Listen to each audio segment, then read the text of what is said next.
Hello and welcome to the Sho Love podcast. I am your host, Sho Love, and Happy New Year to all of you. Thank you so much for coming back to the show. I have with me today Cypher Flower, a woman of great talent and gifts. She's a spiritualist. Welcome to the show. Thank you so much for being here, Cypher Flower. Thank you for inviting me. Absolutely. I found you, a lot of us have been on social media and, Instagram during this whole pandemic. So I came across your page on Instagram and I was quite amazed at one, you have a lot of spiritual gifts, but I want to go through them all and tell people about the business that you have and the services that you offer. But I want to, I was intrigued by a gift that you have called mediumship. So do you mind just letting the listeners know, your gifts and services and what actually, what mediumship is and anything else that you would like to share with our listeners about the work that you do? Okay, so cool. So my company name and everything is Cypher Flower. My name is Vicky. I have had my gift and abilities all of my life. I wasn't quite for certain what it was that I was seeing. I didn't have any formal kind of training. You'll see a lot of people on social media, they'll talk about their house or their teacher or their mentor. I didn't have that. I had a very supportive family. I grew up under the religion of Church of God in Christ. And the Pentecostal church is big about speaking to Holy Spirit. So speaking to spirits was never something that I was made to feel ashamed of. No, my family didn't quite bolster it, but they didn't shun it either.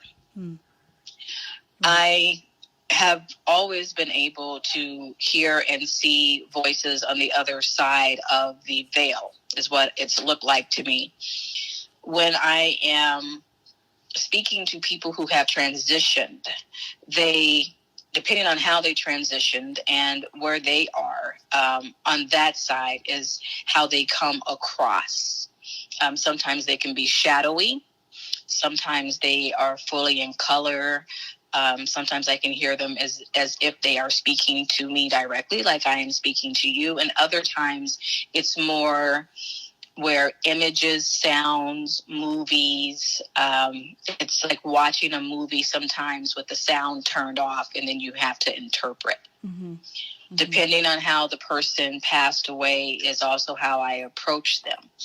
Doing mediumship for others is very new for me because I have, like I said, I've just kind of dealt with it. I can see through the eyes of the killer. That is how I know people are dead. Because I see them being murdered. I see how the person murders them. I can tell whether they're either male or female, black or white. It gets a little tricky when you get into like Asian, Latino, stuff like that because of the light skin. It's just light skin. Other times the victim themselves will show me images, thoughts, concerns that they have. I don't push spirits. And it takes time for things to unfold. Sometimes, depending on that person's urgency to get their message across, they may give you a lot of information, which is what happened with Jelani Day. Mm-hmm. I've been in situations where I have seen someone chase a mother and a child. They were Mexican. I could tell that by the things that they had in the house. I could see him, I knew it was a him, chasing this lady and her son, and the boy was about 10 years old. And within that week's time frame, there was a news story here in Chicago about a nephew who had murdered his aunt and her 10-year-old son. So it's a hard gift to have because you can't prevent anybody's death. Right. I'm not there for that. I'm not also there to necessarily solve any murders. My purpose is more so to make sure that the bodies get buried, because ultimately that is what they want. Right. Right. It's such a profound, like you said, it's such a profound gift. Having spiritual gifts, most people think, they're like, oh, I want to be this, I want to be psychic, but it comes with a heavy responsibility, and it's not, from my own experience, it's not something, it takes a person with a lot of spiritual strength and mental and emotional strength and mettle to even engage with the spiritual world in that way, in the way that you've been engaging. So it is a lot. It's, and for some people who don't really have any background on dealing with the spiritual realm, this is why I wanted to do some shows about this, just to open a door for some people to know that that that there's life after death. That there are people who are seeking some resolution for whatever situation that caused their death sometimes. Can you tell us about some of your other spiritual gifts and how you've helped people, and in what ways? How would others benefit from the services that you have? Um, I'm going to dive into the part of the mediumship. Oh, okay. Being a medium.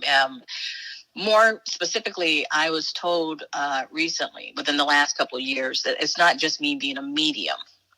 It is me being an actual necromancer, which is a little bit higher from what it was explained to me, higher and deeper, because they can hear me and I can hear and see them.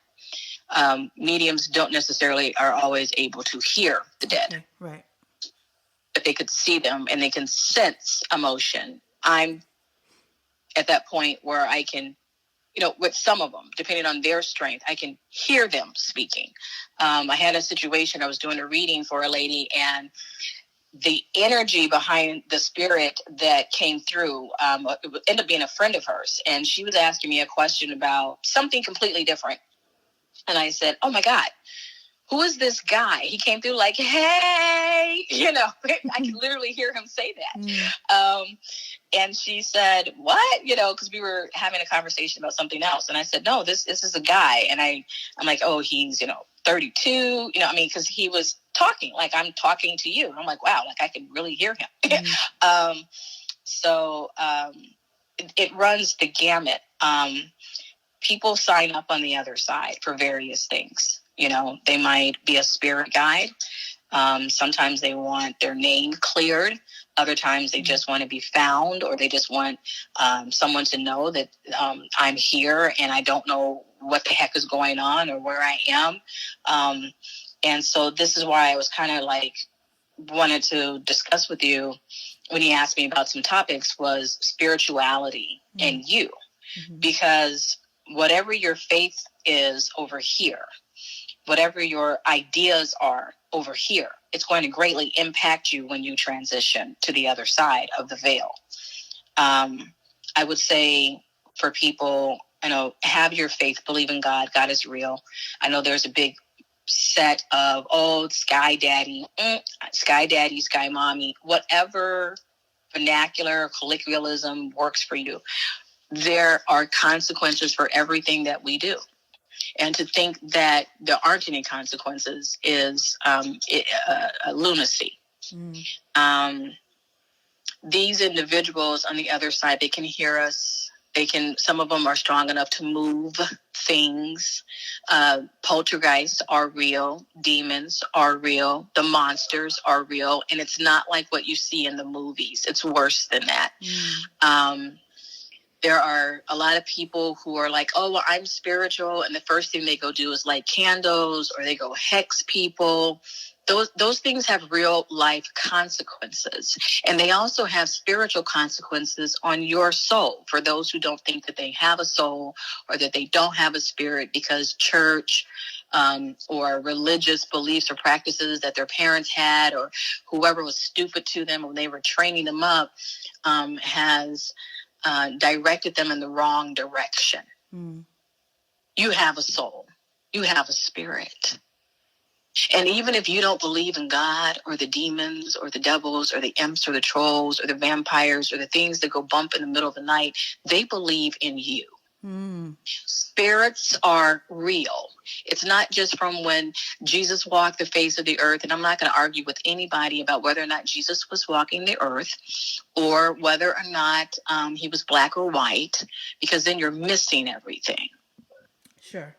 You need to look at Hinduism, Islam, Buddhism, Confucianism, Zoroastrianism, Native American things, ideologies and theologies. You need to go back and look at the Congo, right, which has one of the oldest theocracies. I don't even think I'm saying that word right. Theologies, that's the word. On creation is in the Congo.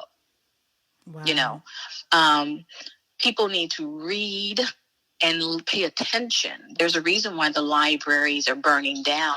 There's a reason why Alexander came through and burned the libraries in ancient Egypt, to rewrite history and to rewrite religion. And I get that. I'm kind of talking like in a bunch of different things right here. But my point is, even if you don't think that spirits are real, or you don't think that God is real, or you want to call out to the divine universe, I'm going to need you to figure out what the divine universe actually means. Because in that divine universe are multiverses, right? Like that stuff that you see up in Spider-Man movies and stuff like that. Right. The closest I'd ever seen to the accuracy was the most recent Spider-Man movie, when I'm talking about the veil, right? That keeps those entities, those beings on the other side. That's what it looks like. It's not quite water, but it glows like that. And so I was thinking to myself, when I viewed that, I said, whoever designed that has clear vision. My abilities, I have many abilities. Your abilities get stronger the more you use them.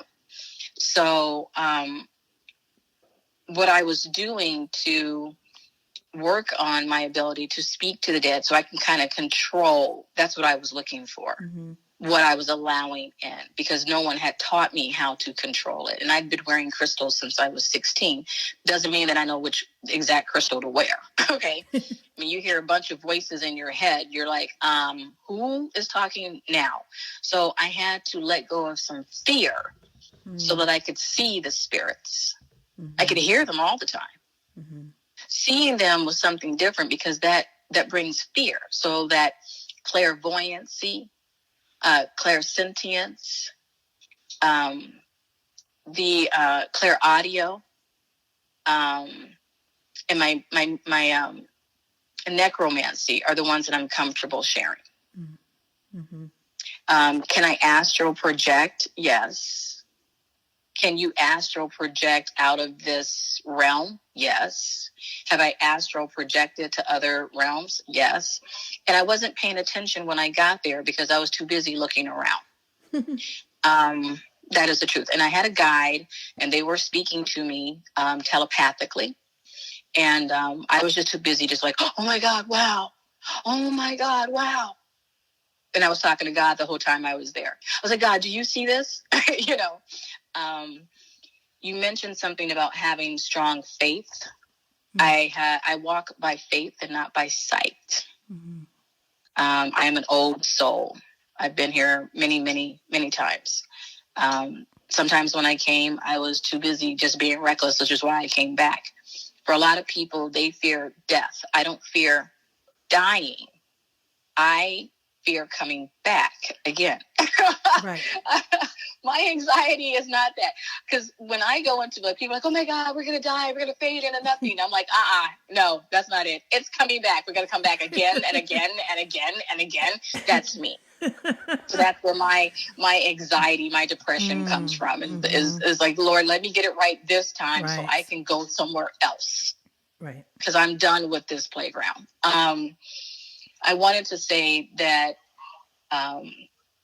people need to be careful of the power that they wield with their tongue. Indeed. Pettiness is never going to get you anywhere. It's only going to trap you.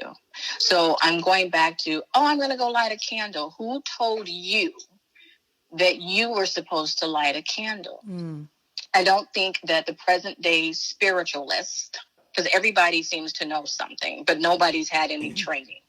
I was not out there at 16, 17, 22, or 23, even with the knowledge that I had then, the knowledge that I came through here with. Not something I read in a book or looked off of this, social media, because social media did not exist back then. Right. So when you got your spiritual training, baby, you got your training from someone who's been through the stuff. Mm-hmm. And a lot of things are not even written down.